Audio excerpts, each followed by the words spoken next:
네, 노마드 친구 여러분 안녕하세요. 오늘도 김 박사의 시간으로 여러분 다시 찾아왔습니다. 여러분 안녕? 안녕.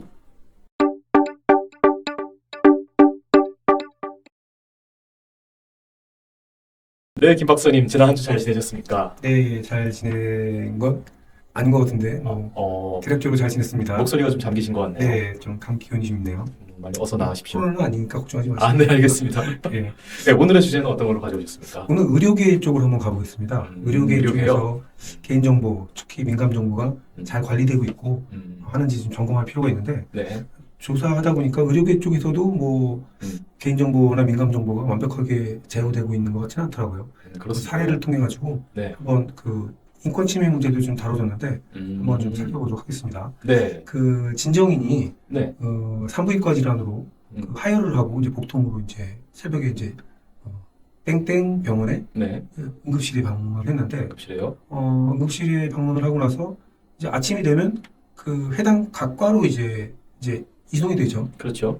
산부인과 질환이니까 산부인과 병동으로 가야 되는데 네. 이 병원에는 마침 자리가 없었어요. 산부인과 병동에. 자리가요. 예, 그래서 이제 부득이 이제 그 정형외과 병동으로 이송이 됐는데 정형외과 병동에 아침에 출근한 간호사가 그 차트를 보다가 이 진정인의 그 차트를 보니까 응급 상황으로 판단을 하고 조치를 취하는데 되게 황당한 일을 발생합니다. 네. 어떤 황당한 일이냐면 그 환자의 음부를 네.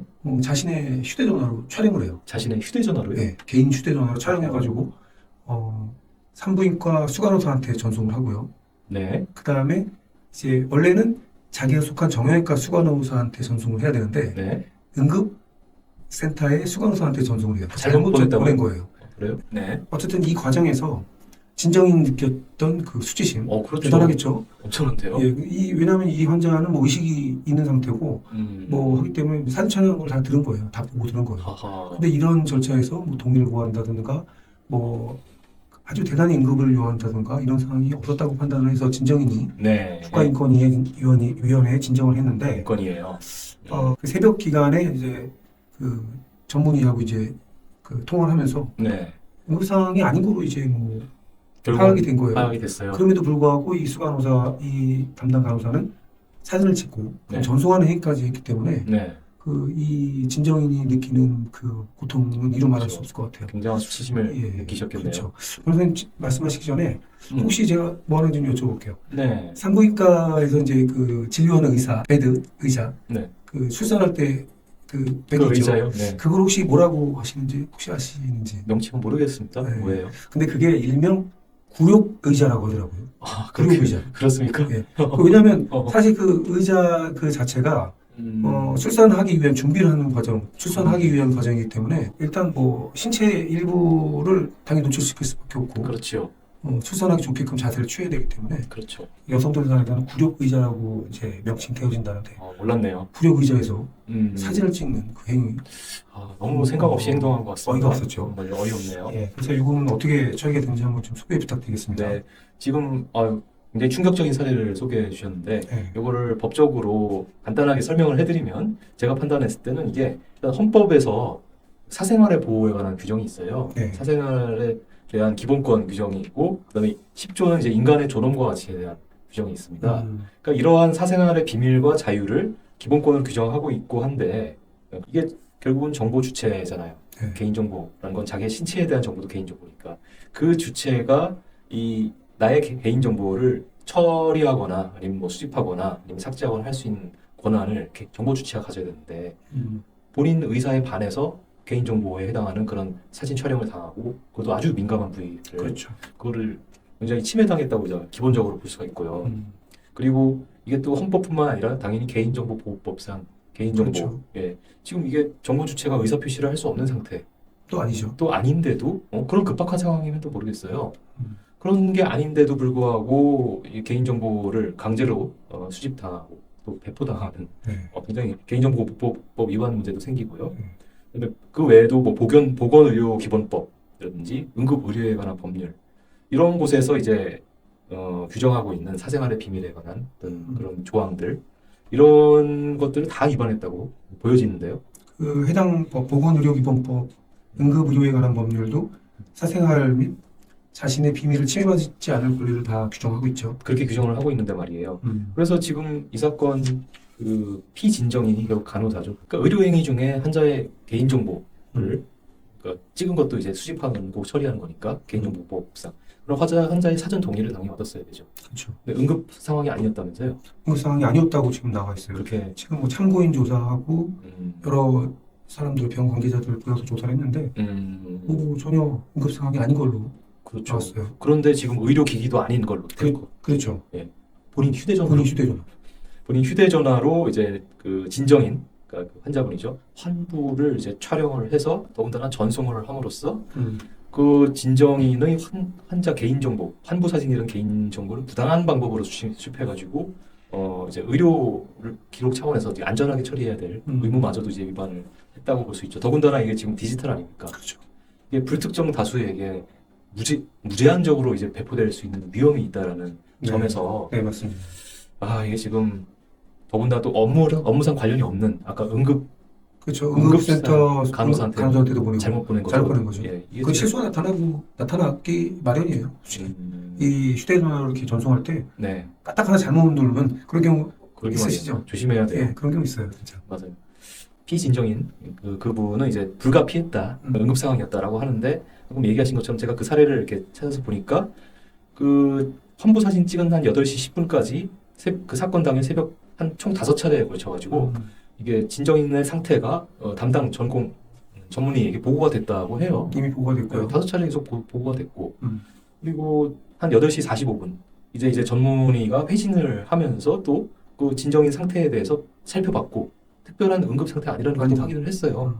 그러니까 이게 지금 응급 상태여서 휴대폰으로 급하게 찍었다라는 그것도 결국 변명에 불과한 것이라는 게 이제 네. 판명이 된 거죠. 국가인권위원회에서 이제 뭐 인권침해다라고 이제 결정을 내리긴 했는데 이 사람 뭐 이게 위자료 청구도 가능한 사안 아닌가요? 가능하다고 보여집니다. 그렇죠. 네. 심각한 사안이라고 생각이 됩니다. 이렇게 말이에요. 그리고 이제 수술실에서의 그런 개인용 스마트폰으로 인한 그런 의료인의 개인정보 위반 행위가 또 여러 개 있다고 들었는데요. 네. 소개를 부탁드릴게요. 지금 이게 의료계에서 나타나는 그 개인정보에 대한 부실 관리를 이제 인권 침해와 결합해서 말씀드렸는데 네. 지금 이제 법 시행을 앞두고 있는 CCTV 의무화로 인해서 많은 사건들이 이제 뭐 사실관 파악이 쉽겠지만 그 전에는 거의 내부자 고발로 인해서 그 외부 세상에 이제 들춰져서 그 병원 수술실에서 있었던 일에 대해서 밝혀지곤 하는데 네. 지금 제가 말씀드린 사안도 그 내과 의사가 이제 건강검진센터에서 이제 위내시경 검사를 이제 담당했는데 네. 이 의사가 자신의 휴대전화로 이제 환자들을 촬영해가지고 네. 자신의 이제 그 단체 대화방에 올리는 그런 어처구니 없는 행동을 하고 그래요. 그 내시경 하는 모습이라든지 내시경 사진을 왜 올린 거죠? 왜 찍은 거죠? 그 더군다나 거기에는 이제 기록을 보면 환자 실명이랑 검사한 날짜와 어이고. 검사 항목 등이 자세하게 기재가 돼 있는 것을 굉장히 극히 그렇게 민감한 있다고 의료 정보를 그렇게 네. 했단 말이에요.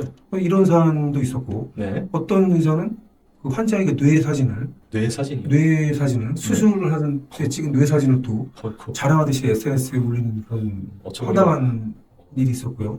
그다음에 성형외과에서 이제 한 집도의가 네.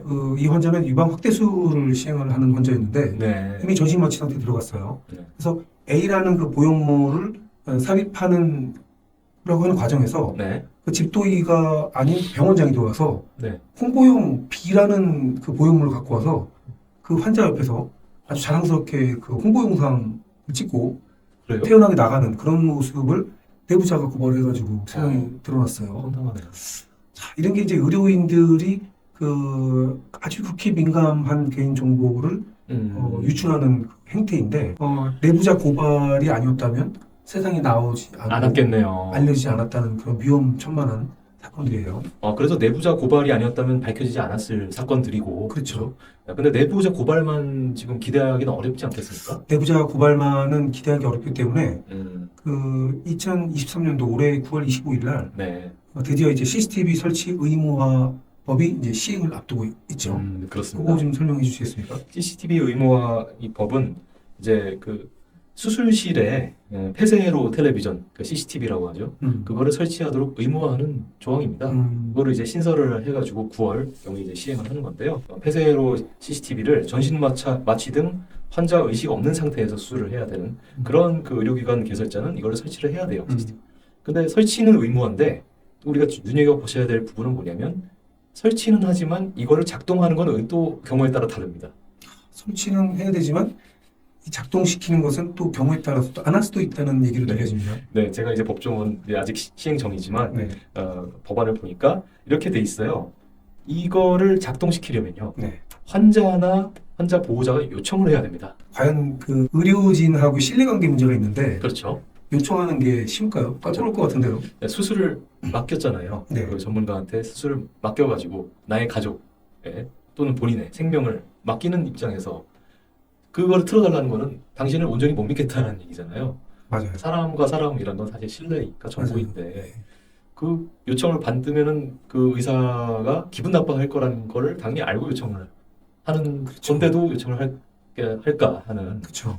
그런 이제 상당히 의심이 들고 네. 또 이제 그 환자 의식 없는 상태에서 이제 수술을 하는 장면을 촬영을 한다 하더라도 예외가 있어요. 어떤 경우는 이제 못 합니다.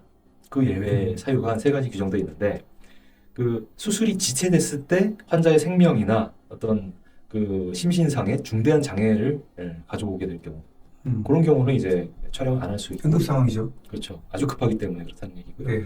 요건 조금 이해될 것 같은데요. 두 번째는 환자 생명을 구하기 위해 적극적인 조치가 필요한 어떤 위험도 높은 수술을 해야 된다. 그럴 때는 위험도 높은 수술할 때 CCTV를 왜 작동하면 안 되는 거죠? 글쎄 말입니다. 그 뭐 위험 집중력이 떨어진다면 그런 얘기가 있던데 누가 감시하는 것 같고. 그러니까 그런 위험도 높은 수술을 왜 했냐라는 네. 나중에 이제 수술 결과가 잘 되면 괜찮은데 잘못됐을 때 음. 트집이 잡히거나 어떤 법적인 분쟁의 씨앗이 될까봐 걱정이 돼서 이렇게 넣은 것 같아요. 네. 뭐 여기까지도 뭐 그렇다 치는데 세 번째가 좀 그렇더라고요. 이게 전공의의 수련 환경 개선 및 지휘 환경을 위한 법률이라는 게 있어요. 네. 전공의는 아시죠? 네. 네. 이 친구들이 이제 그 수련병원에서 전공의 수련을 받잖아요. 네. 근데 그 수련 목적 달성에 현저히 져야 할 우려가 있는 경우 이런 경우는 찍지 않을 수 있다라고 하는 건데 조금 이해가 안 돼요. 아니 얼마 전에 그 한 대형병원 레지던트 네. 전공이죠. 네. 레지던트가 산부인과 진료를 하는데 음. 산부인과 그 해당 그 이제 검사하는 부분은 자기가 더 만지고 싶다, 만지고 나가겠다 네. 이런 위험한 발언을 하면서 징계를 받은 사람이 있는데 그런 그런 경우 결국은 전공의가 이제 수련을 받을 때 CCTV 작동을 못하게 할 수 있다고 하면은 그런 그 윤리적으로 비난받을 만한 행동을 하는 의사들을 걸러내기 어렵겠네요. 글쎄 왜 이 조항이 어떻게 해서 들어가게 되는지까지는 제가 구체적으로 추적은 안 해봤는데 왜 들어가게 되는지 좀 납득하긴 어려워요. 네. 그냥 봤을 때는. 네. 아니 그런데 이 수술실에 CCTV를 작동하는 게 네. 응급 환자를 수술한 의사가 작동할 필요는 없는 거잖아요. 관계자가 수술실에 들어가는 응급 환자가 들어가면 그냥 버튼 누르거나 자동으로 문이 닫히는 순간 녹화가 되면 되는데 네, 맞습니다. 뭐 이런 것도 왜 응급 환자일 때 못하게 하는 건지 그런 것도 또 이해가 좀 안 가고요. 그러니까 뭐 변호사나 의사 같은 전문가들이 전문 지식 뒤에 본인을 면피할 수 있는 방법이 뭐 무한히 많거든요, 사실은. 네네. 예. 근데 그런 것들이 세상에 하나하나씩 또 밝혀지기도 하잖아요. 네. 근데 그런 게 밝혀질 때마다 이게 빙산의 일각이라는 걸 국민들은 그걸 당연히 깨닫게 되고 그럼 얼마나 그 밑에 큰 얼음 덩어리가 있었을까라는 생각하게 되면은 결국은 불신이 쌓여가는 거고 네. 이럴 때 근데 사실 변호사 단체나 아니면 의사 단체가 해야 될 것은 뭐냐면 자정이에요. 그런 길드라고 할 수 있잖아요. 조합, 전문가 단체. 길드가 스스로를 자정하지 못하면 그러한 잘못한 그 조합원 일원이 잘못한 거에 대해서 적절하게 징계를 취하지 않으면 그럼 밖에서 봤을 때는 제 식구 감싸기가 되고 내부 개혁이나 자정은 안 된다라고 판단되면 외부에서 개혁이 이렇게 들어오는 거죠. 그렇죠. 예, 이런 CCTV 영상, CCTV 설치 의무화도 결국 내부적으로 자정이 안 됐다고 국민들이 판단하기 때문에 네. 법까지 만들어진 거라고 네. 봐야 돼요. 사실 스마트폰도 반입을 금지해야 되는 거 아닌가 생각이 들어요. 병원 수술실 안에서 의료진하고 간호사들이 생일 파티, 환자를 베드에 앞에 놓고 생일 파티 사진을 찍은 또 영상도 공개가 되어지고 그런 것도 있습니까? 공분을 샀고요. 제 지인인데, 제 지인이 전문지휘기 종사하는 지인인데, 네. 저한테 이런 얘기를 해주더라고요. 제 지인의 지인이 네. 의사인데, 의사인데? 유명 연예인이 자기 병원에 방문했는데, 네. 이제 가슴 유방 촬영한 엑스레이 사진 그 사진을 네. 자기가 갖고 네.